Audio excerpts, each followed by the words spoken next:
Claire Dufresne, 30 ans, arpentait silencieusement les couloirs du 18e étage depuis maintenant 6 mois. Chaque nuit, pendant que Paris dormait ou brillait dans ses excès nocturnes, elle poussait son chariot de nettoyage entre les murs immaculés d'un des immeubles les plus prestigieux de la rue La Boétie. Sa routine était réglée comme du papier à musique.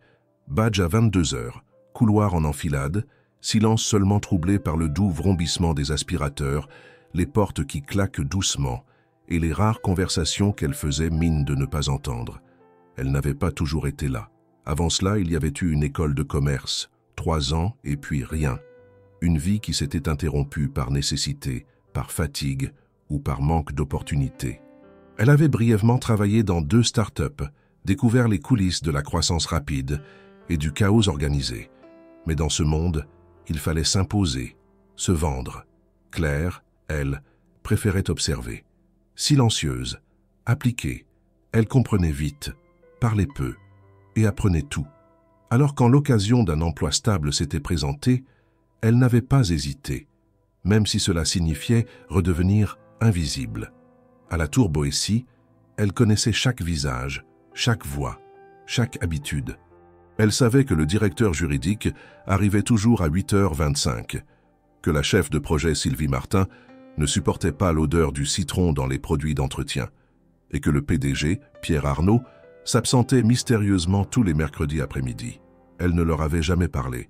Elle était juste la silhouette qu'on évitait du regard, qu'on contournait sans y penser. Une présence utile mais inaudible. Ce mardi-là, pourtant, quelque chose flottait dans l'air.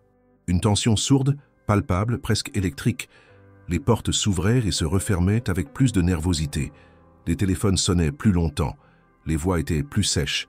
Il était 7 heures du matin et Claire, venue plus tôt pour remplacer une collègue malade, sentait le changement avant même de le comprendre. Dans le hall de l'étage, une réunion informelle battait son plein. Des cadres, chemises légèrement froissées, murmuraient en cercle, les yeux rivés sur leurs écrans, certains tournant nerveusement en rond, comme s'ils cherchaient en quelque chose qui n'était plus là. Elle s'arrêta un instant devant les grandes baies vitrées du couloir, contemplant les toits gris de Paris. De là-haut, la ville semblait calme, presque irréelle. Mais à l'intérieur, un compte à rebours invisible semblait avoir commencé. Et Claire, pourtant si habituée à ne faire que passer, sentit qu'aujourd'hui, pour une raison encore inconnue, elle ne pourrait pas rester à l'écart. Elle reprit sa marche, lavette à la main, tout en enregistrant mentalement l'agitation autour d'elle. Un instinct qu'elle avait conservé depuis ses jours dans les start-up. Quand les dirigeants paniquent, ce n'est jamais bon signe. En poussant la porte vitrée de la salle de pause, elle entendit quelques bribes de conversation. Rien de clair, juste des mots lâchés trop fort, des soupirs appuyés et des regards inquiets. Elle se fit plus discrète encore, glissant entre les meubles comme une ombre. Mais à l'intérieur, une certitude prenait racine. Quelque chose de grave se tramait, et pour une fois, elle n'était pas seulement spectatrice. À 8 heures précises, l'étage semblait se contracter sous l'effet de l'angoisse.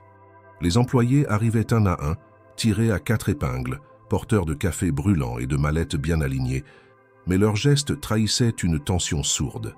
Les écrans s'allumaient à peine que déjà les regards se croisaient, inquiets. Tous attendaient quelqu'un.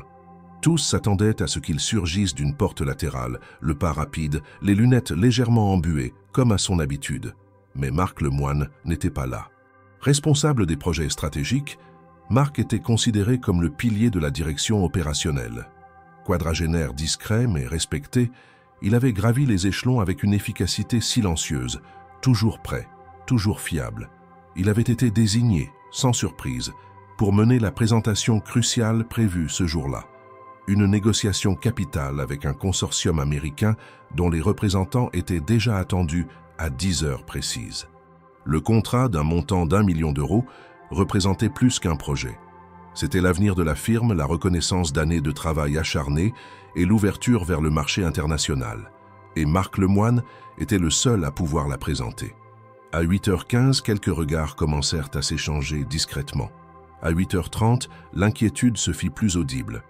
Pierre Arnaud, le PDG, entra dans l'open space, sa cravate légèrement de travers, tapotant nerveusement sur son téléphone. Il s'approcha de Sylvie Martin, la directrice financière, pour une conversation à voix basse. Claire, qui nettoyait à proximité, n'entendit pas les mots mais vit les visages. La mâchoire crispée de Sylvie, les sourcils froncés de Pierre, la tension dans leurs épaules. À 8h45, la standardiste confirma ce que tous redoutaient, aucun message de Marc. Aucun mail, aucun appel. Son téléphone personnel renvoyait directement sur la messagerie.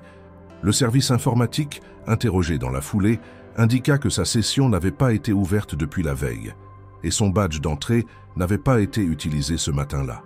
Personne ne savait où il était. Pire encore, personne ne savait s'il allait venir. L'inquiétude se mua rapidement en désordre. Les chefs d'équipe commencèrent à se réunir dans les couloirs. Certains appelaient, d'autres cherchaient dans les archives partagées. D'autres encore tentaient de joindre des contacts extérieurs. Pierre ordonna à la réception de tenter d'appeler les hôtels environnants au cas où Marc aurait eu un empêchement ou un malaise. Aucun résultat. Les minutes s'égrenaient et l'absence de réponse creusait un vide oppressant. Claire, quant à elle, observait en silence. Elle avançait entre les bureaux, éponge en main, tout en enregistrant les détails. Les allers-retours frénétiques, les mots lancés à demi-voix, les soupirs lourds de conséquences. Elle ne comprenait pas encore toute la portée de ce qui se passait, mais elle savait reconnaître une structure qui commençait à vaciller. Elle en avait vu des start-up pleines d'ambition se désintégrer pour moins que cela, mais jamais dans un environnement aussi policé, aussi haut perché. Ici, la chute risquait d'être brutale. À 9h10, une réunion d'urgence fut convoquée dans une petite salle vitrée du fond du couloir.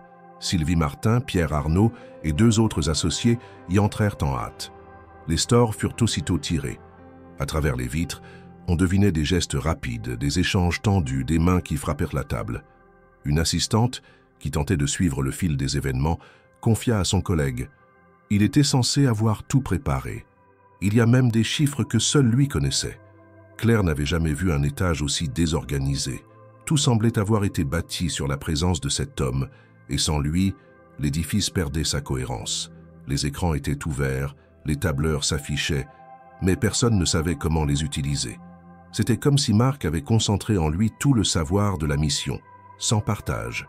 Une position précieuse, mais dangereuse, maintenant qu'il était introuvable. À 9h20, Pierre sortit précipitamment de la salle de réunion, son téléphone collé à l'oreille. Contacter sa compagne, sa famille, quelqu'un doit savoir. Il parlait vite, fort, sans même remarquer Claire qui s'effaçait sur son passage. Quelques secondes plus tard, une autre information tomba. Son adresse personnelle ne répondait pas non plus. La porte close, aucune réponse. Quelqu'un lança, à voix basse, « Et s'il avait eu un accident ?» Mais ce n'était pas le genre d'homme à partir sans prévenir, et surtout pas un jour comme celui-là. À 9h30, le silence se fit pesant, le type de silence qui ne présage rien de bon. L'équipe de communication qui devait accueillir les investisseurs dans 30 minutes commençait à perdre pied. Une traductrice, convoquée pour l'occasion, relisait ses notes avec une nervosité palpable. On entendait désormais des phrases précipitées. Qui peut présenter à sa place? Gênant, il faut au moins montrer quelque chose. Et si on annulait? Pierre revint dans la salle principale et d'un ton sec annonça « Il faut un plan B, maintenant ». Mais aucun plan B n'avait été prévu. Personne ne possédait la version complète du dossier. Personne ne connaissait les projections financières en détail. Les documents de travail, apparemment, étaient stockés localement sur le poste de Marc. Un poste qui, selon l'équipe informatique, avait été désactivé à distance la veille au soir. Claire, depuis le coin d'un couloir, suivait sans un mot. Elle n'avait jamais échangé une phrase avec Marc Lemoine, à part un simple bonsoir. Mais quelque chose la dérangeait, une intuition, une faille dans le récit. Elle savait qu'il était méticuleux, presque obsessionnel dans sa manière de préparer les réunions. Qu'il ait disparu ce matin-là sans laisser de traces paraissait non seulement improbable, mais délibéré. Elle se redressa légèrement, le chiffon entre les doigts, et observa la panique collective avec une attention redoublée. Le vide que Marc laissait derrière lui n'était pas seulement organisationnel. Il y avait dans cette absence un parfum de sabotage, une impression que d'autres savaient plus qu'ils ne voulaient admettre. Mais à ce stade, Claire n'avait encore aucune certitude. Juste ce sentiment sourd qu'une ligne venait d'être franchie. Une ligne qui allait tout changer. Claire avait terminé de nettoyer les couloirs principaux et s'apprêtait à redescendre au local d'entretien lorsqu'un appel interne retentit sur l'un des téléphones du poste d'accueil du 18e étage. Personne ne semblait vouloir répondre.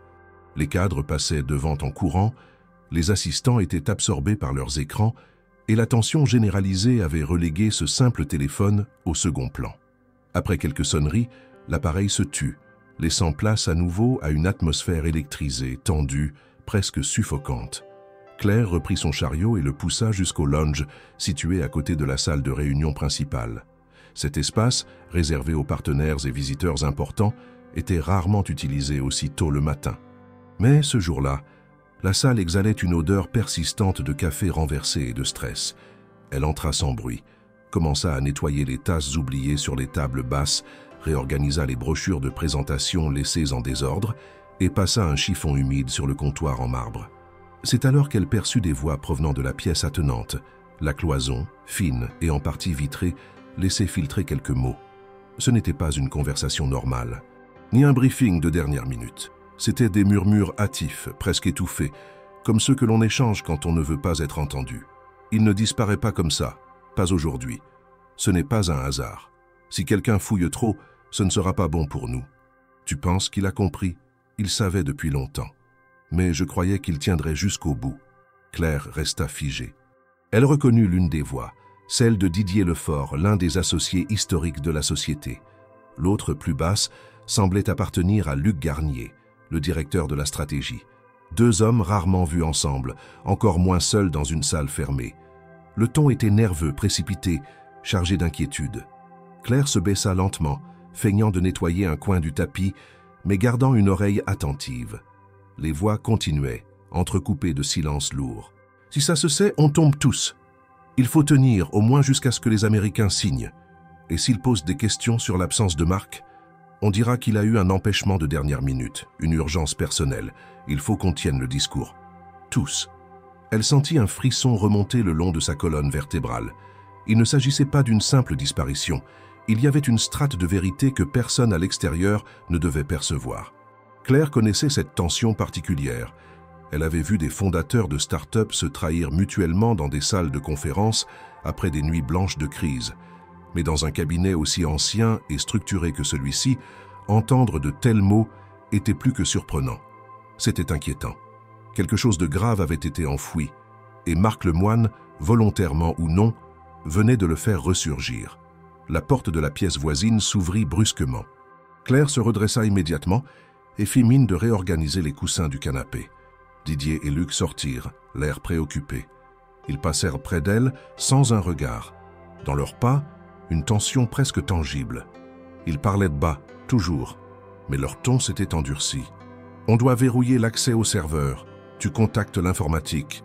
Maintenant. » Puis ils disparurent au bout du couloir, laissant derrière eux un silence lourd. Claire, restée seule, se rassit un instant sur le bord du fauteuil. Elle ferma les yeux, reprenant son souffle. Elle ne savait pas encore ce qu'il fallait faire, ni même si elle devait intervenir. Mais elle savait au fond d'elle que quelque chose n'allait pas, que l'affaire dépassait de loin une simple absence de dernière minute, et surtout, elle savait désormais que certaines personnes à la tête de l'entreprise avaient quelque chose à cacher. Elle termina de ranger le lounge avec calme, puis retourna au local de nettoyage. Avant de refermer la porte, elle sortit de sa poche un petit carnet à spirale où elle notait parfois des rappels de produits à racheter ou des tâches oubliées. Elle y griffonna quelques mots, juste assez pour se souvenir des noms et des phrases clés. Ce n'était pas de la curiosité mal placée, c'était de la vigilance. Elle avait vu des sociétés imploser pour moins que ça. Et si elle ne comprenait pas encore le rôle exact de Marc dans cette histoire, elle savait que son absence n'avait rien d'un accident. Alors qu'elle reprenait son chariot pour redescendre au sous-sol, elle croisa l'équipe de communication en panique, des dossiers à la main. L'un d'eux parlait déjà de retarder la réunion. Un autre proposait de faire patienter les investisseurs avec un petit déjeuner prolongé. Les décisions devenaient confuses, les initiatives se chevauchaient, chacun essayant de prendre la main sur un chaos grandissant. Claire, elle, gardait son calme. Elle savait écouter, elle savait observer. Et désormais, elle savait qu'elle était peut-être l'une des seules à avoir perçu ce qui se tramait réellement. À mesure que les aiguilles de l'horloge se rapprochaient de l'heure fatidique, la pression dans les bureaux atteignait son paroxysme. Il ne s'agissait plus simplement d'un retard inquiétant ou d'une absence inhabituelle. Il devenait clair que Marc Lemoine ne viendrait pas. Mais alors que l'équipe, déjà déboussolée, tentait de se raccrocher à ce qu'elle pouvait, documents d'appoint, graphiques imprimés à la hâte, notes prises au fil des dernières réunions, une autre crise éclata, plus brutale encore que la première. Vers 9h45, un analyste du service financier se précipita vers la salle où Sylvie Martin et Pierre Arnaud tentaient de structurer une présentation d'urgence. Il tenait sa tablette d'une main, le visage blême. Le fichier principal, il n'est plus là. Il parlait vite, la voix tremblante. Le document sur le serveur, le dossier complet avec les annexes, les tableaux, tout ce qu'on devait montrer. Il a disparu. Au début, personne ne comprit l'ampleur de ce qu'il disait. Un fichier peut être déplacé, renommé, archivé. Il y a toujours une solution technique. Mais lorsqu'une seconde personne confirma que le dossier partagé de la présentation était désormais vide et qu'aucun des intervenants n'y avait plus accès, la panique s'installa. Le service informatique fut immédiatement contacté. 3 techniciens se déployèrent à travers les postes clés, vérifiant les autorisations d'accès, les sauvegardes, les historiques de connexion. Mais chaque vérification ne faisait que renforcer l'évidence.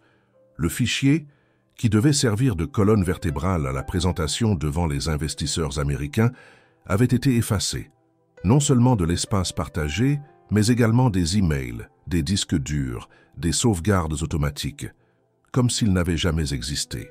Un cri retentit du bureau de gestion documentaire. Même dans la corbeille, rien. Il n'a pas été supprimé récemment. Il a été effacé comme on efface un brouillon, un truc jamais terminé. Un des techniciens, plus expérimenté, murmura « Il faut des droits d'administrateur pour faire ça ». Cette phrase, pourtant chuchotée, se propagea comme un courant électrique dans les esprits. Qui avait eu ce niveau d'accès? Qui pouvait non seulement effacer le fichier, mais le faire sans laisser de traces? Pierre Arnaud perdit patience. Il se tourna vers le chef d'équipe informatique, les poings serrés. « Vous me trouvez ce fichier. Je m'en fiche des méthodes. Fouillez tout. Même les postes personnels, même les disques externes. Je veux une copie.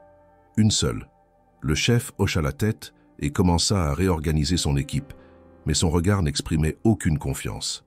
Derrière lui, l'agitation prenait des proportions incontrôlables. Chacun appelait quelqu'un, chacun fouillait ses propres archives, ses anciens courriels, espérant peut-être retrouver ne serait-ce qu'un extrait du précieux document. Mais rien ne refaisait surface. Sylvie Martin s'effondra dans un fauteuil. Elle comprenait mieux maintenant le malaise de Marc lors des réunions préparatoires. Sa crispation, ses silences inhabituels. Elle avait mis cela sur le compte du stress. Mais s'il avait senti quelque chose, s'il avait décidé de faire disparaître la présentation volontairement, alors il n'était pas seulement absent, il était au cœur d'une manœuvre dont elle ne saisissait pas encore les contours. Dans le coin de la salle de pause, Claire observait les allées et venues frénétiques. Personne ne prêtait attention à elle. Elle nettoyait un plateau abandonné, un gobelet de café à moitié vide, mais ses yeux suivaient les visages, les déplacements, les soupirs. Elle vit un assistant sortir de la salle informatique en courant, traverser le couloir et percuter presque une plante verte dans sa précipitation. L'homme répétait « Il n'y a même pas de sauvegarde sur les serveurs déportés. Il n'y a rien, rien du tout. » Un mot résonnait dans l'air comme un glas, sabotage. Et pourtant, aucun des cadres ne le prononçait. Trop tôt, trop dangereux. Ils avaient encore une chance de sauver la présentation. Mais chaque minute perdue rendait ce salut plus improbable. L'équipe de communication, dépourvue de contenu, tentait désespérément de reconstituer une trame générale, en se basant sur de vieux courriels, des comptes rendus de réunions partielles, des fichiers obsolètes. C'était un puzzle sans image de référence. Et le temps filait. À 9h52, l'accueil appela pour prévenir que les investisseurs venaient d'entrer dans l'ascenseur. Il leur restait moins de 8 minutes. Sylvie blême rassembla quelques feuilles imprimées à la hâte, griffonnées de formules et de schémas à moitié lisibles. Elle regarda Pierre. « On ne peut pas leur présenter ça. Ils vont comprendre qu'on n'a rien. » Mais Pierre, crispé, répondit sèchement « On improvise. On occupe le terrain. On les fait patienter. » Claire, de son côté, sentit une pression monter dans sa poitrine. Elle se rappela d'un détail que tout le monde avait oublié. Une nuit, plusieurs semaines auparavant, elle avait nettoyé la salle de réunion principale plus tard que d'habitude. Marc était resté. Il avait semblé fatigué, submergé, et lui avait demandé, sur un ton inhabituellement doux, si elle comprenait un minimum l'anglais technique. « J'ai besoin de relecture. D'un œil frais, avait-il dit. Elle avait accepté, par curiosité et par sympathie. Il lui avait envoyé un fichier par email, elle l'avait corrigé chez elle, discrètement. Et par simple habitude ou par instinct, elle l'avait aussi copié sur une vieille clé USB qu'elle gardait toujours dans son sac, au cas où. Ce souvenir la frappa comme un éclair. Elle s'arrêta, bouche entr'ouverte. Elle savait qu'elle avait cette clé. Elle savait ce qu'elle contenait. Et surtout, elle savait que ce fichier était sans doute la dernière trace du document que tout le monde cherchait. Mais ce qu'elle ignorait encore, c'était si elle allait avoir le courage de le dire. Cette nuit-là, quelques semaines auparavant, n'avait rien eu de spectaculaire. Pour Claire, c'était un soir comme les autres, rythmé par le cliquetis régulier des ascenseurs, les couloirs baignés d'une lumière artificielle et les salles de réunion à moitié plongées dans l'obscurité. Elle était arrivée comme d'habitude, badge magnétique en main, avec son sac usé et son uniforme parfaitement repassé. L'étage était silencieux, presque désert, à l'exception d'une lumière restée allumée dans la grande salle de réunion du fond. Claire s'en souvenait parfaitement. Elle avait hésité à y entrer, pensant que quelqu'un avait oublié d'éteindre. En poussant doucement la porte, elle l'avait vu. Marc Lemoine était assis à l'extrémité de la table, entouré de feuilles éparpillées, un ordinateur portable ouvert devant lui. Il ne sursauta pas en la voyant, au contraire, il sembla soulagé. Il avait ce regard qu'elle connaissait bien, celui d'un professionnel épuisé, pris dans une spirale de responsabilités trop nombreuses. Il leva les yeux vers elle et lui demanda d'une voix basse « Vous avez un moment ?» Claire, surprise, acquiesça sans vraiment réfléchir. Il ne lui avait jamais adressé plus qu'un bonsoir poli. Ce soir-là, il changeait les règles. Il avait alors fait glisser son ordinateur vers elle et lui avait montré une présentation en anglais, dense, remplie de termes techniques, d'indicateurs financiers, de schémas projetant les prochaines phases d'expansion de l'entreprise. Claire lut en silence pendant plusieurs minutes. À sa propre surprise, elle comprenait.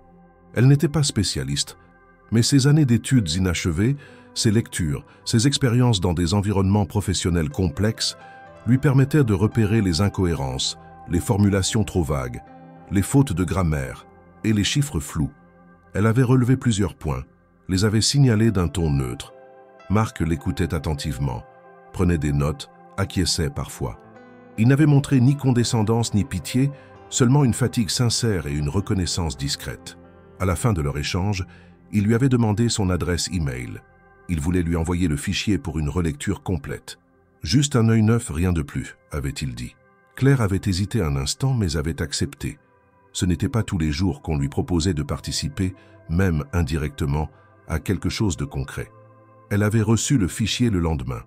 Le soir même, chez elle, elle avait relu l'intégralité de la présentation. Corrigé les fautes, reformulé certains passages, ajouté des commentaires dans les marges.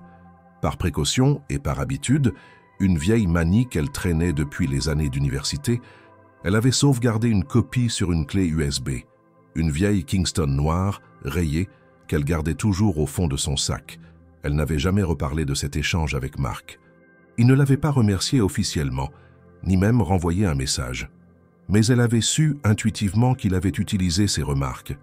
Quelques jours plus tard, elle avait entendu son nom dans la bouche de 2 assistantes. Marc a finalisé la présentation. Il a dit que c'était nickel maintenant. Elle n'avait pas relevé, n'avait rien dit. Elle n'avait pas non plus supprimé le fichier de sa clé. Ce n'était pas un acte prémédité, ni une précaution consciente.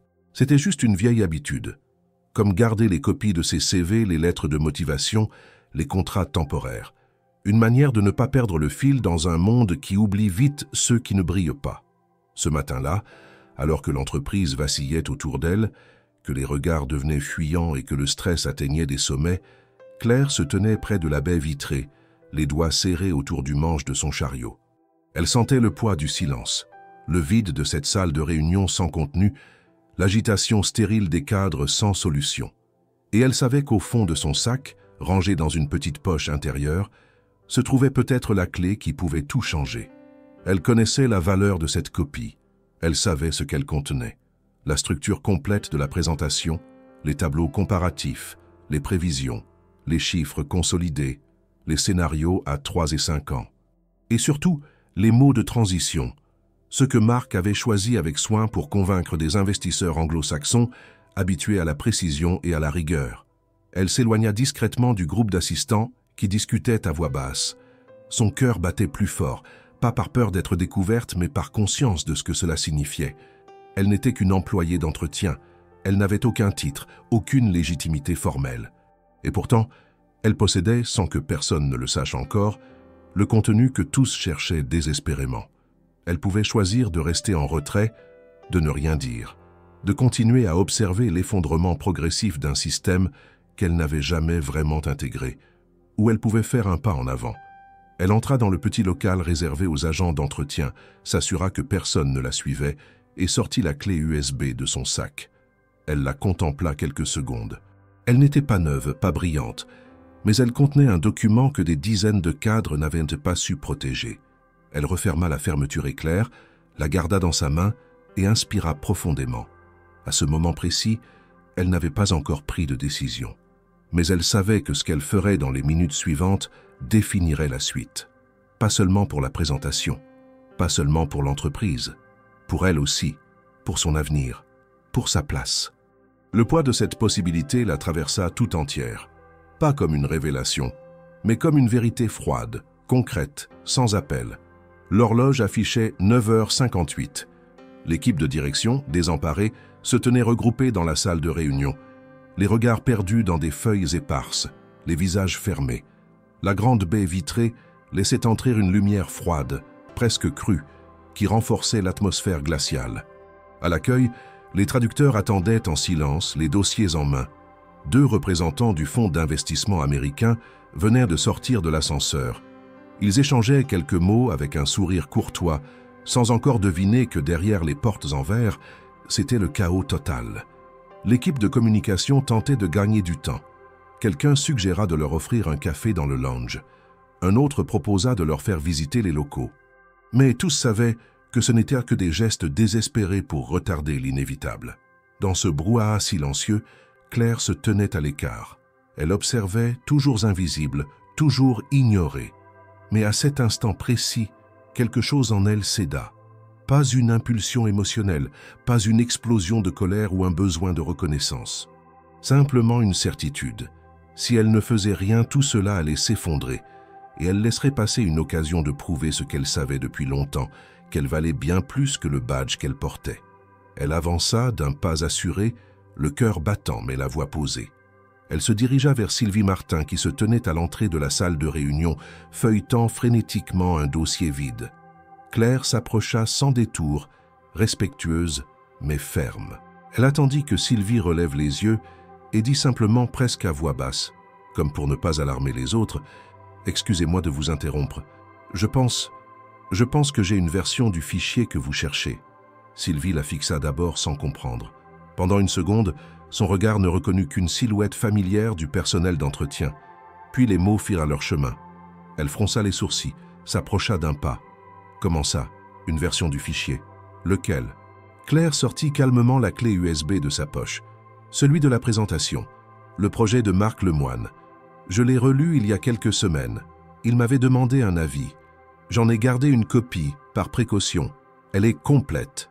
Un silence foudroyant tomba sur le couloir. Un des associés, entendant la conversation, s'approcha, sceptique. « Vous êtes sûr de ce que vous dites? Ce n'est pas le moment de perdre du temps. » Le ton était sec, presque méprisant. Mais Claire ne broncha pas. Elle soutint son regard sans agressivité. « C'est bien le fichier que vous cherchez. Il est complet, avec toutes les notes. Je l'ai vu. Je l'ai relu. » Sylvie hésita. Elle regarda la clé, puis Claire, puis la porte fermée derrière laquelle les investisseurs attendaient. Enfin, elle tendit la main. « Donnez-la-moi. » Claire la lui remit sans trembler. Sylvie l'emmena immédiatement vers une salle équipée d'un ordinateur sécurisé. Elle l'inséra, le souffle court. Le fichier apparut aussitôt. Identique, clair, organisé.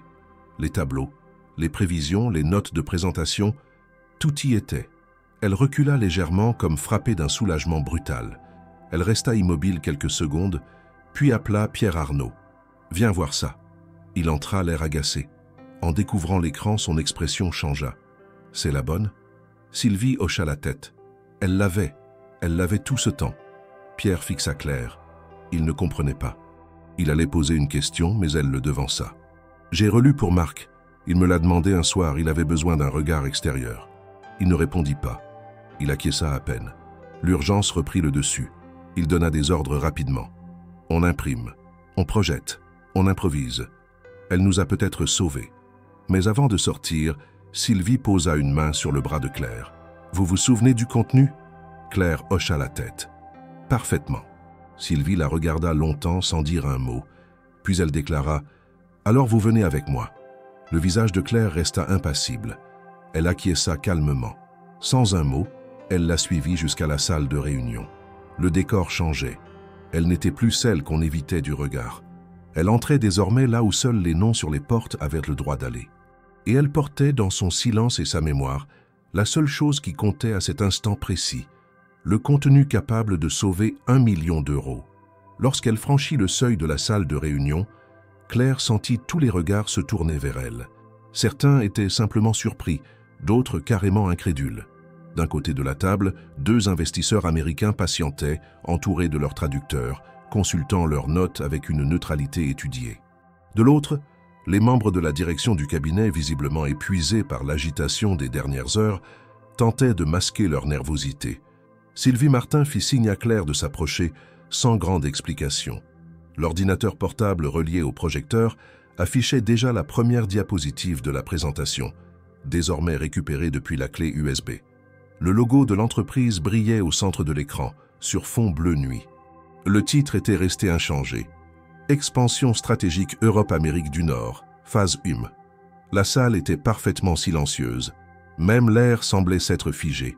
Pierre Arnaud jeta un coup d'œil à Sylvie, puis à Claire. Il ne comprenait pas tout, mais il savait une chose. Elle représentait leur seule chance de sauver cette réunion. Il ouvrit la bouche pour parler, peut-être pour lui demander de se contenter d'observer, mais Sylvie le devança. Elle connaît les points. Elle a relu le dossier. Elle sait ce qu'il faut dire. Pierre resta interdit, mais ne répondit pas. Le temps manquait. Les investisseurs attendaient. Claire s'approcha lentement du centre de la salle, encore vêtue de son uniforme sobre de l'équipe de nettoyage. Elle ne s'excusa pas, ne se justifia pas. Elle se contenta de se positionner à côté de l'écran, droite, concentrée. L'un des traducteurs leva les yeux, prêt à intervenir. Mais avant même qu'il ne traduise quoi que ce soit, l'un des investisseurs, un homme aux tempes grisonnantes, demanda directement en anglais « Do you know what you are about to present ?» Claire le fixa droit dans les yeux et répondit dans un anglais clair et assuré « Every single point. I reviewed the file myself. » Il hocha la tête, presque amusé. Il s'adossa à sa chaise et croisa les bras, prêt à écouter. Elle commença à parler. D'abord lentement, articulant chaque mot avec une précision presque chirurgicale. Elle connaissait chaque graphique, chaque indicateur, chaque projection de croissance. Elle expliqua les hypothèses de base, les scénarios alternatifs, les variables de risque. Elle décrivit les étapes de déploiement prévues dans les 6 premiers mois, les cibles identifiées pour les partenariats locaux, les points de friction anticipés. Chaque phrase était simple, mais dense. Chaque mot portait un sens maîtrisé. L'accent français ne trahissait en rien la clarté de son discours. Les investisseurs, d'abord attentifs, commencèrent à prendre des notes. Le traducteur, relégué au second plan, se contentait de compléter quelques passages techniques. Sylvie, restée debout près du mur, observait la scène comme si elle assistait à quelque chose d'impossible. L'un des associés, toujours sceptique, chuchota à son collègue « On est en train de laisser une femme de ménage présenter un contrat d'1 million d'euros. » Mais l'autre ne répondit pas. Il fixait Claire, les bras croisés, le visage fermé. Il comprenait, comme les autres, qu'il ne s'agissait pas d'un hasard ni d'un miracle. Elle maîtrisait le contenu. Elle le comprenait en profondeur. Elle n'était pas là par erreur. À mi-parcours de la présentation, l'un des investisseurs leva la main. Il posa une question pointue sur l'analyse comparative entre 2 marchés européens. Claire ne cligna même pas des yeux. Elle fit défiler 2 diapositives en arrière, montra un tableau de chiffres et répondit avec calme et précision. Le ton était professionnel, la voix stable. Elle ne cherchait pas à impressionner. Elle expliquait. Et elle le faisait avec une compétence que personne, dans cette salle, n'aurait su deviner en la croisant dans un ascenseur 1 heure plus tôt. Pierre, toujours debout près de la porte, regardait tour à tour Claire et les investisseurs. Il n'avait pas prononcé un mot depuis le début. Lui qui, toute la matinée, avait tenté de maintenir une façade d'assurance, se retrouvait spectateur de la situation la plus improbable de sa carrière. Il comprenait, comme les autres, qu'un basculement venait de se produire, pas seulement dans la réunion, mais dans la perception même de ce qu'était cette entreprise. Ses silences, ses angles morts, ses préjugés. La présentation dura une vingtaine de minutes. Claire parla tout du long, ponctua son discours de respiration naturelle, de transition fluide, sans jamais paraître nerveuse ou déplacée.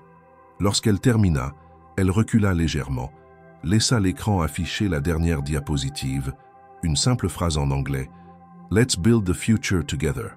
Elle n'ajouta rien. Elle ne sourit pas. Elle attendit. Un silence suivit, plus lourd encore que celui du début. Puis le plus âgé des investisseurs prit la parole. Il félicita la clarté, la cohérence et la pertinence du plan exposé. Il posa encore 2 questions techniques auxquelles Claire répondit sans hésiter. Ensuite, il regarda Pierre Arnaud et déclara « Your team has done a great job. We are ready to move forward. » Pierre hocha la tête, mais c'est vers Claire qu'il se tourna. Il lui murmura « Vous venez de nous faire gagner 1 million. » Elle ne répondit pas. Elle savait que ce qu'elle venait de faire dépassait les chiffres. Elle n'avait pas seulement rempli un vide, elle avait brisé une barrière invisible. Elle avait prouvé, dans un moment critique, que les compétences ne portent pas d'uniforme, que la valeur d'un individu ne se mesure pas à son titre ni à sa position dans un organigramme. Et elle l'avait fait sans jamais hausser le ton, sans jamais réclamer quoi que ce soit, juste en étant prête, au bon moment. La réunion avait repris son rythme après l'intervention de Claire, mais l'atmosphère n'était plus la même. Ce qui, quelques minutes plus tôt, semblait voué à l'échec, s'était transformé en une démonstration maîtrisée. Les investisseurs, d'abord sur la réserve, prenaient maintenant des notes avec attention. Le ton de leurs questions avait changé. Moins de doutes, plus de curiosité. Ils avaient reconnu en elle une voix compétente, et cela suffisait pour que tout l'édifice en tension se redresse. Ce basculement ne s'était pas opéré par un effet de surprise ou d'émotion, mais par la logique implacable de la compétence démontrée. Claire restait debout près de l'écran, toujours vêtue de son uniforme, sans badge d'accès spécial ni titre imprimé. Elle ne s'excusait de rien, ne demandait rien. À aucun moment elle n'avait cherché à se faire passer pour ce qu'elle n'était pas. Elle avait simplement pris la parole là où il n'y avait plus personne pour parler. Et maintenant, dans cette salle pleine de cadres dirigeants, elle était devenue le centre de l'attention. Non pas comme une anomalie, mais comme une ressource. Un des investisseurs les plus jeunes lui demanda de préciser l'impact prévu sur le retour sur investissement dans les marchés nordiques. Claire retourna au graphique de la diapositive 13, indiqua les courbes et répondit posément. Elle expliqua les projections conservatrices et les estimations modérées. Elle utilisa des termes simples, mais précis. Elle ne cherchait pas à impressionner, seulement à faire comprendre. Sa voix, calme et nette, tranchait avec le silence des dirigeants autour de la table. Sylvie Martin ne disait rien, mais son regard était fixé sur Claire. Elle n'en croyait pas ses yeux. La jeune femme qu'elle avait vue passer des dizaines de fois, silencieuse dans les couloirs, maîtrisait mieux la matière que certains analystes en poste depuis des années. Le contraste entre l'apparence et la performance était flagrant, mais ce n'était pas une surprise sortie de nulle part. Cela révélait surtout l'angle mort d'un système qui avait cessé de regarder ceux qu'il considérait comme accessoires. Lorsque l'un des investisseurs formula une remarque critique sur les prévisions de croissance, Claire l'écouta jusqu'au bout, puis prit le temps de répondre en revenant aux hypothèses initiales du plan. Elle ne défendait pas le projet comme s'il était parfait. Elle le contextualisait, acceptait les limites, proposait des pistes d'ajustement. Sa posture n'était ni défensive ni offensive. Elle proposait, elle construisait, elle collaborait. Les membres de l'équipe dirigeante, eux, se taisaient toujours. Certains échangèrent des regards, d'autres fixaient leurs carnets ou leurs écrans. Ils comprenaient que ce moment allait les suivre pendant longtemps. Pas seulement parce qu'il sauverait peut-être un contrat, mais parce qu'il révélait une erreur structurelle. Ils avaient une ressource précieuse sous les yeux depuis des mois et n'avaient jamais posé la moindre question. Ils avaient vu une fonction, un uniforme, et s'étaient arrêtés là. L'un des associés, Didier Lefort, se pencha légèrement vers Sylvie. « Tu savais qu'elle était capable de ça ?» Sylvie répondit sans détour « Non. » Mais maintenant, je me demande combien d'autres on ignore de la même façon. Le ton n'était pas accusateur. C'était un constat lucide. Une forme de honte discrète commençait à s'installer. Pas à cause de Claire, mais à cause de leur propre cécité. À la fin de la présentation, Claire remercia les investisseurs pour leur attention et se retira doucement, laissant Sylvie reprendre la parole pour les points administratifs. Personne ne tenta de l'arrêter. Elle ne quitta pas la pièce en triomphante. Elle n'avait pas besoin de reconnaissance tapageuse. Elle savait que ce qu'elle venait de faire ne serait pas oublié. Elle sortit dans le couloir avec la même démarche posée qu'à son arrivée. Derrière elle, les discussions reprenaient, les voix se faisaient au plus détendues. Les investisseurs discutaient des étapes suivantes. Les signes étaient clairs. La négociation, que tous croyaient perdue 1 heure plus tôt, venait de retrouver un élan inattendu. Dans le couloir, Claire croisa 2 jeunes stagiaires qu'elle voyait souvent. Cette fois, ils la regardèrent différemment, non plus avec l'indifférence automatique réservée au personnel de nuit, mais avec une sorte de respect maladroit, comme s'ils ne savaient plus comment se comporter. Elle leur sourit, polie, puis continua son chemin jusqu'à l'ascenseur. Elle avait besoin d'air, de silence. Pas pour fuir, mais pour reprendre son souffle. Tout était allé très vite. Et pourtant, rien n'avait été précipité. Au rez-de-chaussée, elle s'assit un instant sur un banc près de l'entrée. Elle n'avait pas encore regardé son téléphone. Elle ne savait pas si l'équipe allait la rappeler, si quelqu'un viendrait la chercher. Elle ne savait même pas si son rôle dans la réunion allait être officiellement reconnu. Mais elle savait ce qu'elle avait fait. Et elle savait aussi que, désormais, certains regards ne pourraient plus se détourner d'elle comme avant. Elle entendit son nom. C'était Sylvie. Elle descendait, l'air déterminé. Elle s'approcha de Claire, s'assit à côté d'elle. Un silence s'installa, paisible. Puis elle dit « On ne peut pas ignorer ce que vous venez de faire, ni faire semblant que ce n'est pas important. » Claire ne répondit pas. Sylvie poursuivit « On doit parler, pas tout de suite, mais très bientôt. » Claire acquiesça. Il n'y avait pas de contrat encore, pas de promesse. Mais les lignes venaient de bouger. Pas par faveur, mais par nécessité. Et cette fois, il n'y aurait pas de retour en arrière. Lorsque les applaudissements des investisseurs résonnèrent à l'issue de la présentation, la tension qui avait envahi les bureaux quelques heures plus tôt s'atténua comme un souffle qui se retire. Pour une fraction de temps, l'ensemble du 18e étage retrouva un rythme presque normal. Murmures d'assistants, impressions de notes, bruissement des pages. Mais l'apparence de calme dissimulait une agitation intérieure redoutable, car dans les coulisses de cette réussite, quelque chose prenait forme. Un soupçon. Le directeur juridique, Vincent Dupont, restait le dernier à en prendre pleinement conscience. Assis devant son écran dans un bureau vitré, il fronçait les sourcils, scrutait les logs de connexion, relisait des rapports de l'équipe informatique. Les premières traces qu'il avait demandées s'amoncelaient maintenant sur son bureau. Accès inhabituels, sessions déconnectées, fichiers effacés. Ce n'étaient pas des erreurs techniques ni des défaillances innocentes. Ses doigts tapaient un rapport que ses années d'expérience lui dictaient.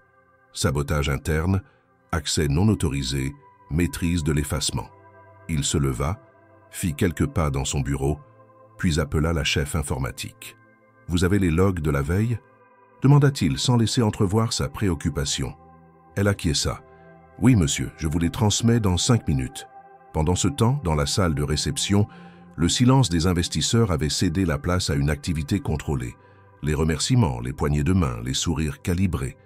Mais la plupart des regards n'allaient ni vers la façade vitrée, ni vers l'accueil. Ils revenaient à la table principale, où autour de l'écran, l'équipe dirigeante se tenait droite mais visible, consciente que cette victoire s'appuyait sur le travail de la femme de ménage, devenue présentatrice improvisée. Mais Vincent ne pouvait plus rester passif.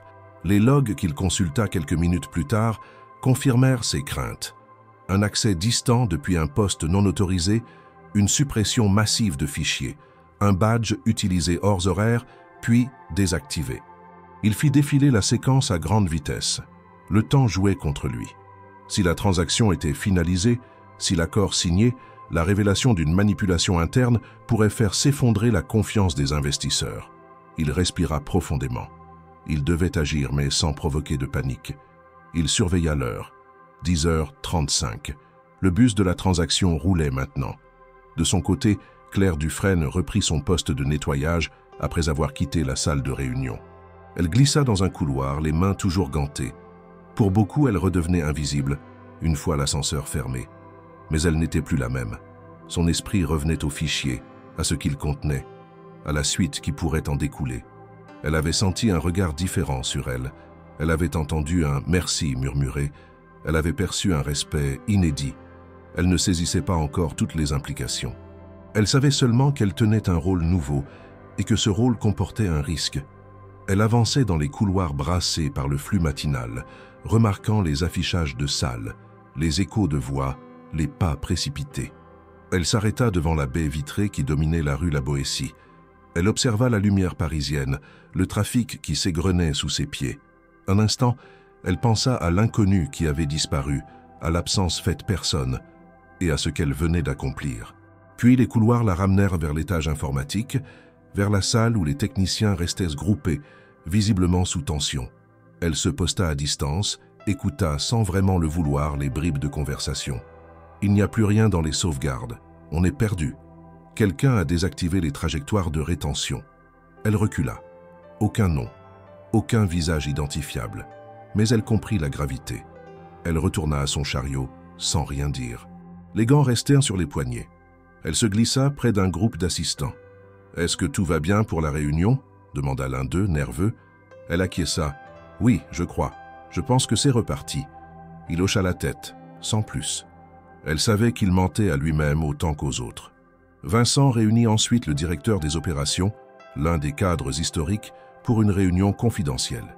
Dans la salle d'un étage supérieur, loin des regards, il posa les faits sans détour. L'effacement du dossier, l'absence non expliquée du manager, l'accès hors horaire, tout laisse penser à une action volontaire.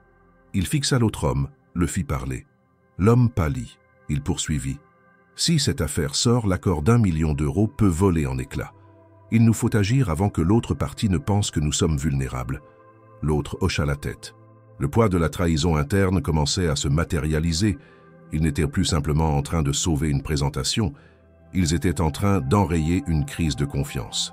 À la réception, la directrice générale d'un fonds américain sortit de l'ascenseur, un iPad à la main, cherchant un visage familier.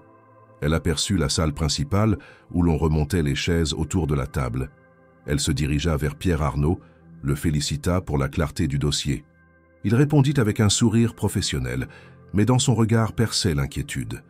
Il regarda brièvement vers l'écran noir, puis vers le petit carnet que Claire tenait fermement dans sa poche. Il comprit que cette transaction revêtait désormais une dimension humaine inattendue.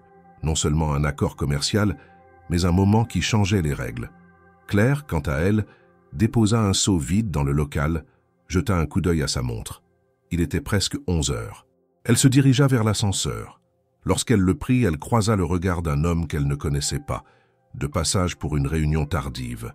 Il la salua poliment. Elle répondit. Une fraction de seconde. Puis l'ascenseur arriva. Les portes se fermèrent. Elle y entra. Elle resta immobile. Un instant plus tard, elle réalisa que la somme d'1 million d'euros, l'accord, les investisseurs, tout cela n'aurait peut-être pas été possible sans elle. Et plus encore, que maintenant elle ne pourrait plus rester l'ombre qu'on oublie. Le chemin se déployait devant elle, mais il comportait des virages serrés. Le soupçon interne commençait à se muer en enquête, et elle serait au cœur de celle-ci, volontairement ou non. Le calme relatif qui s'était installé dans les couloirs après la réunion n'était qu'un vernis fragile. Derrière les portes closes, les décisions s'enchaînaient, les ordres circulaient par messages cryptés et les regards se faisaient plus appuyés, plus méfiants. La réussite de la présentation n'avait pas mis fin à la tension. Elle l'avait déplacée. Ce n'était plus l'urgence de sauver un contrat qui dominait les esprits, mais la nécessité de comprendre. Comprendre qui, pourquoi et surtout comment une telle faille avait pu se produire dans une organisation réputée pour son contrôle absolu. Claire, de retour dans le couloir du 18e étage, avançait à pas lents. Elle n'avait pas été convoquée, pas encore. Elle sentait toutefois, dans les mouvements des cadres et dans les conversations hachées, qu'une nouvelle phase s'amorçait. Cette fois, ce n'était plus la peur de l'échec, c'était la peur du scandale. Une peur qui ne criait pas, qui ne courait pas. Elle se glissait dans les interstices, dans les silences prolongés, dans les pauses anormalement longues devant les écrans. Elle avait nettoyé suffisamment de bureaux dans sa vie pour reconnaître ces signes. Vincent Dupont, dans son bureau à la cloison vitrée, observait les relevés d'activité de Marc Lemoine. Tout concordait. La session avait été ouverte la veille au soir, puis fermée brutalement quelques minutes plus tard. L'utilisateur avait lancé une commande d'effacement multiple, sans passer par la corbeille. Pas de fichier temporaire, pas de sauvegarde automatique. Ensuite, le poste avait été mis hors ligne. Vincent relut une dernière fois les logs, puis appela Pierre Arnaud. « Il faut qu'on parle maintenant. Il ne s'agit plus de suspicion. Il a tout effacé, délibérément. » Pierre, qui venait tout juste de raccompagner les investisseurs dans le hall, fit signe à son chauffeur d'attendre. Il remonta immédiatement à l'étage. Son visage ne trahissait aucune émotion, mais son pas était plus rapide. En entrant dans le bureau de Vincent, il ferma la porte derrière lui. Les deux hommes échangèrent peu de mots. Ce n'était pas nécessaire. La machine juridique était en marche. Ils allèrent devoir déclencher une procédure officielle de recherche. Ils devaient aussi informer les autorités. Une trahison interne de cette ampleur exposait l'entreprise à des sanctions contractuelles sévères.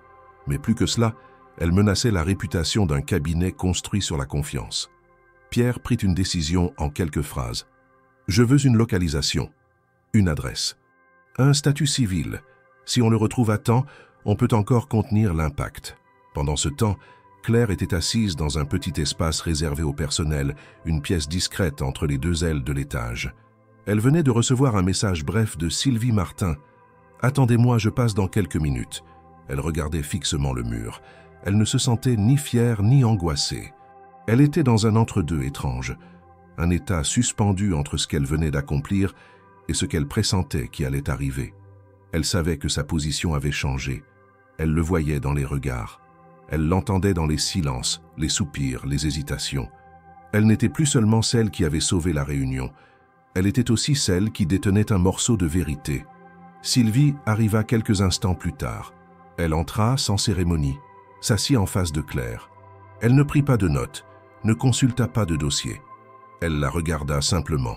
« Ce que vous avez fait ce matin, je ne vais pas chercher à le décrire. Mais sachez que ce n'est pas resté sans conséquence. » Claire ne répondit rien.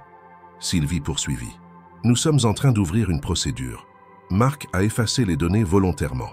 Tout pointe dans cette direction. » Un léger silence suivit. « Est-ce que vous avez vu ou entendu quelque chose de plus ?» Claire hésita. Pas parce qu'elle ne savait pas quoi dire, mais parce qu'elle pesait les mots. Elle parla alors du soir où Marc lui avait demandé son aide. Elle parla de son calme apparent, de sa concentration. Elle ne remarqua aucun comportement étrange. Elle évoqua aussi la conversation qu'elle avait entendue entre deux associés dans une salle adjacente, le matin même, juste avant que l'alerte ne soit donnée. Sylvie l'écouta sans interrompre. À la fin, elle hocha la tête. « Merci. Vous n'êtes pas obligé d'en parler davantage pour le moment, mais tout ce que vous dites va nous aider. » Un peu plus tard, dans le couloir principal, Pierre croisa Claire. Il s'arrêta, se retourna, l'appela. Elle se figea. Il s'approcha, son téléphone toujours à la main, mais les yeux fixés sur elle. « Je ne vous ai pas remercié plus tôt. Je le fais maintenant. » Elle hocha la tête. Il continua. « Vous avez agi avec calme et sang-froid, et au bon moment. C'est rare, très rare. » Il lui tendit une carte. « Nous allons reprendre contact, officiellement. » Claire prit la carte, la glissa dans sa poche sans rien dire. Elle sentait que quelque chose venait de changer. Ce n'était pas un éloge. Ce n'était pas une récompense. C'était une reconnaissance, brutale, concrète, institutionnelle. Elle reprit son chemin. Mais lorsqu'elle passa près du bureau de Vincent, elle aperçut une notification sur son écran. Une géolocalisation. Une ville. Lyon. Un nom. Marc Lemoine. Le cœur de l'entreprise venait de retrouver la trace de l'homme qui avait tout déclenché. Le silence de la matinée s'effaçait. L'heure de l'affrontement approchait. Mais ce serait un affrontement sans cri, sans caméra. Un affrontement mené dans les marges des contrats, dans les couloirs feutrés, entre les portes closes. Et Claire, qu'elle le veuille ou non, en faisait désormais partie. L'après-midi se déployait sur Paris avec une lumière basse, presque dorée, qui tranchait avec l'agitation contenue des bureaux de la rue La Boétie. À l'intérieur du bâtiment, les événements de la matinée continuaient de se répercuter, provoquant des ajustements de discours, des réunions improvisées et des emails prudents. Le service de communication, jusque-là en alerte passive, entra brusquement en activité. Vers 14h30, un message en provenance de la présidence tomba dans les boîtes des responsables de relations publiques. Rédiger un communiqué immédiat. Angle, rétablissement rapide, engagement collectif, transparence. Mettre en avant le rôle décisif de l'intervention interne. Priorité haute. Dans les minutes suivantes, les lignes directrices furent définies. Un incident technique avait mis en péril une présentation stratégique majeure, mais l'entreprise, grâce à une mobilisation exceptionnelle de ses équipes, avait pu assurer le bon déroulement de la réunion avec les investisseurs étrangers. Une figure inattendue y avait joué un rôle clé. Il ne s'agissait pas d'un cadre dirigeant, ni d'un consultant, mais d'une collaboratrice de l'équipe opérationnelle. Claire Dufresne, jusque-là affectée à des tâches d'entretien, avait permis, grâce à une copie de travail qu'elle avait préservée, de sauver la présentation. Et, au-delà de ce geste, elle avait elle-même porté le contenu face aux partenaires internationaux, avec calme, rigueur et efficacité. La direction savait qu'il fallait agir vite. Les informations allaient sortir, avec ou sans leur accord. Un cadre de niveau intermédiaire avait déjà partagé anonymement des détails avec un journaliste du secteur économique. Il fallait prendre le contrôle du récit. À 15h, le communiqué fut envoyé aux principaux médias spécialisés et à 2 agences généralistes. Le titre sobre mais efficace faisait mouche. Une collaboratrice inattendue sauve une négociation stratégique d'1 million d'euros. À 16h, les premières alertes presse apparaissaient sur les téléphones des cadres. À 16h20, une journaliste d'un grand quotidien téléphonait directement au bureau de Sylvie Martin. Elle voulait parler à Claire. Elle avait lu le communiqué, obtenu quelques confirmations internes et cherchait à recueillir le témoignage de cette femme invisible, devenue essentielle en moins d'un quart de journée. Claire, dans l'instant, ne fut même pas informée. Elle était assise dans une salle secondaire, avec un responsable des ressources humaines, qui l'interrogeait avec bienveillance mais méthode sur les circonstances exactes de la nuit où elle avait reçu le fichier de marque. Elle expliquait les échanges, ses corrections, le stockage par précaution sur sa clé USB. Elle répondait sans détour, sans enjoliver. Elle racontait simplement. Elle n'avait pas conscience qu'au même moment, son nom circulait déjà dans les groupes de discussion professionnels, sur des comptes LinkedIn, dans des messages privés échangés entre journalistes. À 17h, une équipe de la direction envoya un message groupé aux associés. La situation était sous contrôle. La communication officielle avait été déployée. La presse avait accepté de ne pas publier de détails sur l'affaire interne pour le moment. Mais une question restait en suspens. Qu'en était-il de Marc Lemoine? La réponse tomba peu après. Il avait été localisé à Lyon, dans un hôtel d'affaires où il s'était enregistré sous son nom. Il avait quitté son domicile parisien tard la veille au soir, après avoir désactivé son téléphone professionnel. L'enquête interne avait établi qu'il avait effacé volontairement les fichiers de la présentation en utilisant des accès privilégiés, puis qu'il avait réinitialisé son ordinateur pour effacer les traces. La motivation exacte restait floue, mais l'hypothèse privilégiée était celle d'un acte de sabotage. Il avait récemment été écarté de certains projets et une évaluation négative avait été ajoutée à son dossier par Pierre Arnaud lui-même. Une forme de représailles, en somme, contre une direction qu'il estimait injuste. Une vengeance froide, ciblée, méticuleuse. Les avocats de l'entreprise furent mobilisés. Le service juridique coordonnait déjà la collecte des preuves, des captures d'écran, des rapports de connexion, des relevés d'accès. Il était prévu de déposer plainte dans les 48 heures. La direction voulait envoyer un signal fort. Ce type de comportement ne serait pas toléré. Et surtout, il fallait rassurer les investisseurs qui, de leur côté, attendaient des garanties. Dans la salle des ressources humaines, Claire reçut enfin l'information de la publication du communiqué. Elle fut appelée par Sylvie en personne, qui entra dans la pièce avec une tablette à la main. Elle lui tendit, sans rien dire. Claire lut le texte une première fois, puis une deuxième. Son nom y figurait. Son rôle était reconnu, mis en lumière, valorisé. Mais il y avait aussi une dimension étrange à tout cela. Elle n'avait rien demandé. Elle n'avait pas souhaité devenir un symbole. Elle avait agi parce qu'elle en avait la capacité, parce que la situation l'exigeait. Et maintenant, on parlait d'elle comme si elle incarnait une leçon. Sylvie s'assit en face d'elle. « Je sais que ça va très vite, mais vous devez comprendre que vous avez changé le cours de cette journée. » Claire ne répondit pas immédiatement. Elle regarda par la fenêtre. La rue en contrebas semblait si calme, comme si rien ne s'était passé. Puis elle tourna les yeux vers Sylvie. « Est-ce qu'on va me demander de raconter ça partout maintenant ?» Sylvie haussa les épaules. « Peut-être, mais ce sera votre choix. Rien ne vous oblige. » À 18h30, un article complet fut publié sur le site d'un grand média économique. Le titre était plus audacieux que celui du communiqué. « La femme de ménage qui a sauvé un contrat à 1 million d'euros ». Le mot « femme de ménage » fit grincer des dents plusieurs cadres de l'entreprise, mais il captait l'attention. Les partages explosèrent. Des dizaines de messages affluaient déjà. Des anciens collègues, des inconnus, des consultants, des DRH, tous voulaient en savoir plus. Certains la félicitaient, d'autres demandaient si elle cherchait un nouveau poste. À la fin de la journée, Claire rentra chez elle sans dire un mot. Elle monta les escaliers de son immeuble modeste, ouvrit la porte de son petit appartement, s'assit sur le canapé sans allumer la lumière. Elle resta là, immobile, écoutant le silence.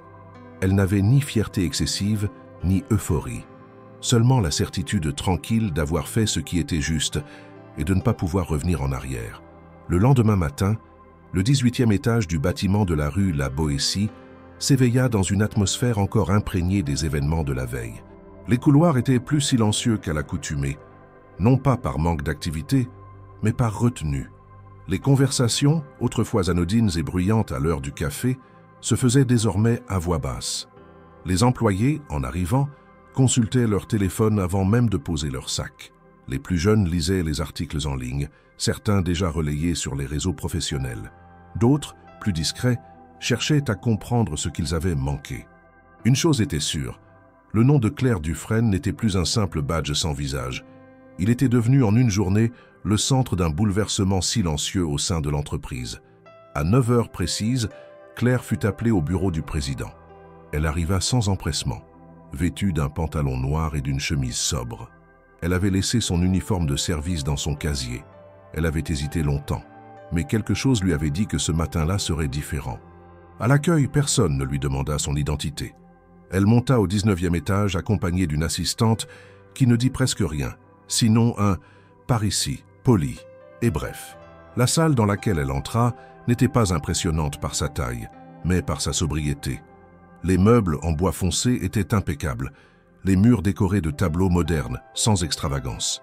Assis derrière le bureau, Pierre Arnaud se leva en la voyant entrer. Il ne tendit pas la main. Il lui indiqua simplement une chaise. « Merci d'être venue, Claire. » Elle s'assit droite sans rien dire. Il reprit « Ce que vous avez accompli hier dépasse de loin les attentes que l'on peut avoir de quiconque dans une situation d'urgence. Et je ne parle pas uniquement de votre sang-froid. Je parle de compétence, de clairvoyance et de responsabilité. » Il marqua une pause, puis sortit un dossier beige de son tiroir. Il le poussa vers elle. « Nous avons parlé avec la direction générale, le conseil, les ressources humaines. Nous ne voulons pas que ce que vous avez fait reste un exploit ponctuel. Nous voulons vous proposer de nous rejoindre, officiellement, dans le département des projets stratégiques, en tant qu'analyste junior dans un premier temps. Un contrat à durée indéterminée, un salaire conforme aux standards du poste et un accompagnement en formation sur les premiers mois. » Claire resta silencieuse. Elle regarda le dossier sans l'ouvrir.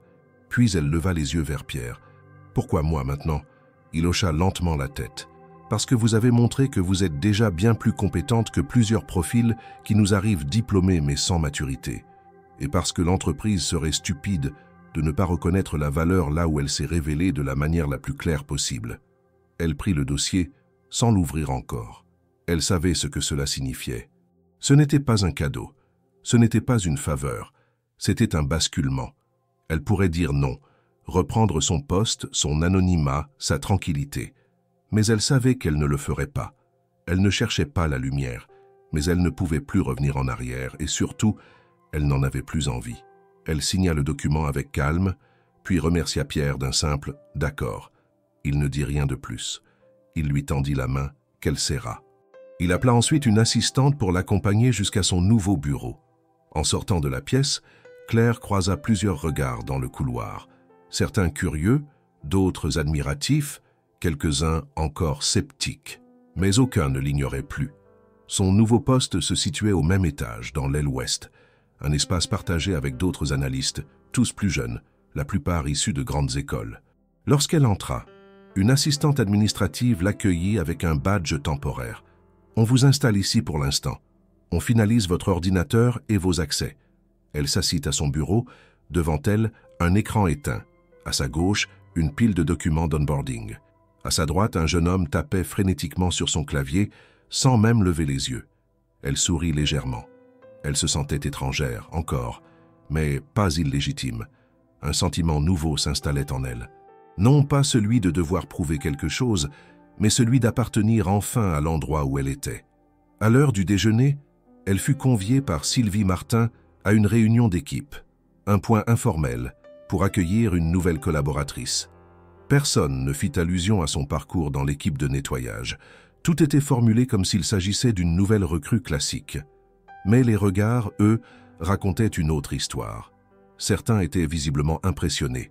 D'autres semblaient chercher dans son attitude un indice, une faiblesse, une manière de comprendre comment une femme sans diplôme validé, sans passage par les écoles habituelles, avait pris la parole devant des investisseurs étrangers et sauvé un contrat d'une telle ampleur. Claire, elle, se contenta de rester attentive. Elle écouta, prit quelques notes, posa une question pertinente, répondit à une autre avec précision. Elle ne chercha pas à se faire remarquer, mais sa présence suffisait désormais à rendre tout le monde un peu plus attentif. Elle ne jouait pas un rôle. Elle s'adaptait. Elle avançait. En fin de journée, elle reçut un email de Vincent Dupont, le directeur juridique. Il lui annonçait que la plainte contre Marc Lemoine avait été officiellement déposée, avec toutes les pièces nécessaires. Le dossier était entre les mains des autorités. Claire lut le message sans émotion particulière. Elle n'éprouvait ni vengeance, ni soulagement. Ce n'était pas son combat. Elle avait fait ce qu'il fallait, à l'instant où il fallait. Et maintenant, elle traçait son propre chemin. Avant de partir, elle rangea soigneusement son nouveau poste. Elle prit ses affaires, descendit les escaliers, salua l'équipe de sécurité, sortit sur la rue La Boétie et marcha longtemps. Elle passa devant son ancien immeuble, celui où elle entrait autrefois sans être remarquée. Puis elle continua sans s'arrêter. Ce soir-là, elle ne rentra pas directement chez elle. Elle fit un détour par les quais. Elle observa les lumières de la ville. Elle sentait, pour la première fois, que la trajectoire de sa vie n'était plus dictée par l'attente ou la discrétion, mais par une décision qu'elle avait prise elle-même, sans attendre qu'on lui en donne l'autorisation. Les semaines qui suivirent l'incident prirent une tournure inattendue pour tout le monde, mais surtout pour Claire. Si dans les premières heures après la diffusion du communiqué, elle n'avait été qu'un nom dans un titre percutant, elle devint rapidement bien plus. Elle fut invitée à plusieurs panels internes pour évoquer la transversalité des compétences dans les grandes entreprises. On lui demanda son point de vue sur les processus d'intégration des talents non conventionnels, sur les hiérarchies silencieuses, sur la méritocratie réelle et celle qui ne se manifeste que sur les organigrammes. À chaque fois, elle répondit avec sobriété, sans détour, avec la clarté de celles qui ont observé longtemps avant de parler. Jamais elle ne chercha à capitaliser sur l'événement. Elle ne cherchait ni ascension rapide, ni éclairage permanent. Elle voulait travailler, contribuer, apprendre. Son intégration au sein du département de projets stratégiques se fit avec une fluidité étonnante. Non parce que tout le monde était naturellement prêt à l'accepter, mais parce qu'elle rendait inutile toute tentative de mise à l'épreuve. Ses analyses étaient précises, ses observations percutantes, ses hypothèses souvent plus proches de la réalité que celles de collègues mieux formés, mais moins lucides. Lors d'une réunion avec un partenaire externe, elle releva une incohérence entre deux projections qui avaient échappé à toute l'équipe. Son responsable, d'abord surpris, reconnut l'erreur. Elle, comme toujours, ne s'en vanta pas. Elle reprit simplement son bloc-notes et poursuivit. L'affaire Lemoine continua de faire parler. L'ancien cadre, après avoir été localisé à Lyon, fut entendu par la police économique. Il admit une partie des faits, mais tenta de se défendre en évoquant des pressions internes, des décisions injustes, une mise à l'écart progressive. Son récit ne convainquit pas. Les preuves techniques étaient solides. Il fut inculpé pour destruction de données à caractère stratégique avec intention de nuire. L'entreprise, de son côté, renforça ses protocoles de sécurité, mais comprit aussi qu'aucune barrière technique ne remplace la vigilance humaine. Et surtout, la reconnaissance des talents là où ils sont. Claire refusa plusieurs invitations à des interviews. Elle déclina les propositions de reportage. Une journaliste de télévision, persistante, essaya même de la retrouver à la sortie du travail. Claire la regarda calmement et dit « Je ne suis pas une histoire, je suis une professionnelle ». La vidéo fit le tour des réseaux sociaux. L'extrait, bref, fut relayé par des centaines de comptes. Elle devint, sans le vouloir, une icône de la discrétion efficace, du mérite silencieux, de la compétence inattendue. Des entreprises commencèrent à revoir leur processus d'évaluation interne. Certains cabinets publièrent des tribunes sur l'importance de l'écoute et de la reconnaissance au-delà des postes visibles. Dans les écoles de commerce, son nom fut cité dans des études de cas anonymisées. Au bureau, elle conservait sa routine. Elle arrivait tôt, prenait des notes, échangeait sans détour. Elle gagnait la confiance non par charisme ou influence, mais par constance. Lorsqu'une nouvelle recrue arriva quelques mois plus tard, fraîchement diplômée, on lui désigna Claire comme personne de référence. Le jeune homme, surpris, mit du temps à comprendre ce que cela signifiait. Il lui demanda un jour, un peu gêné, « On dit que vous avez commencé à un autre poste ?» Elle répondit, « Oui, j'ai commencé là où je pouvais, et je suis allé là où je devais être. » Il ne posa plus de questions. Un matin, lors d'un événement interne, le PDG de l'entreprise prit la parole devant tous les employés du siège. Il évoqua les défis de l'année écoulée, les succès, les leçons apprises. Puis il cita un exemple précis. Il y a quelques mois, une collaboratrice a agi avec sang-froid et intelligence dans un moment de crise. Grâce à elle, nous avons signé le plus grand contrat de notre histoire récente. Elle n'a pas agi pour briller. Elle a agi parce que c'était juste. Puis il prononça son nom, Claire Dufresne. Elle fut invitée à se lever. Elle le fit simplement sans chercher les applaudissements, sans les fuir non plus. Tous les regards se tournèrent vers elle, et cette fois, personne ne détourna les yeux. Elle reçut un nouveau badge quelques semaines plus tard, non plus celui des accès limités, ni celui des collaborateurs provisoires. Un badge nominatif avec photo, fonction et couleurs distinctes.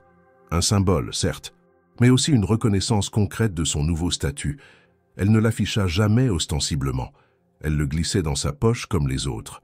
Mais chaque fois qu'elle passait un portique, elle sentait que le geste avait changé de sens. À l'extérieur de l'entreprise, son nom commença à circuler dans des cercles où elle n'aurait jamais imaginé être mentionnée. Des cabinets de recrutement tentèrent de l'approcher. Des entreprises partenaires proposèrent de l'inviter à des séminaires. Elle déclina la plupart des propositions, non par peur ou modestie, parce qu'elle savait que la visibilité soudaine est souvent une distraction. Elle voulait rester là où elle pouvait construire. Elle n'avait pas besoin d'une ascension rapide. Elle avait trouvé sa place. Un an plus tard, lors d'une évaluation annuelle, son supérieur écrivit dans son rapport « Claire est l'élément le plus solide de l'équipe. Elle est discrète, mais indispensable. Elle ne parle que quand c'est nécessaire, mais chaque mot compte. » Et en conclusion, elle nous rappelle que le talent n'a pas toujours la forme qu'on attend et que souvent, ceux qu'on ne voit pas sont ceux qui tiennent debout ce qu'on croit maîtriser. Lorsqu'un nouvel employé, fraîchement arrivé, demanda un jour à Claire comment elle avait commencé, elle sourit et répondit simplement « J'étais au bon endroit, j'ai écouté, et je n'ai pas eu peur de lever la main. » Le jeune hocha la tête sans encore tout comprendre, mais il savait déjà que ce nom Claire Dufresne, il ne l'oublierait jamais.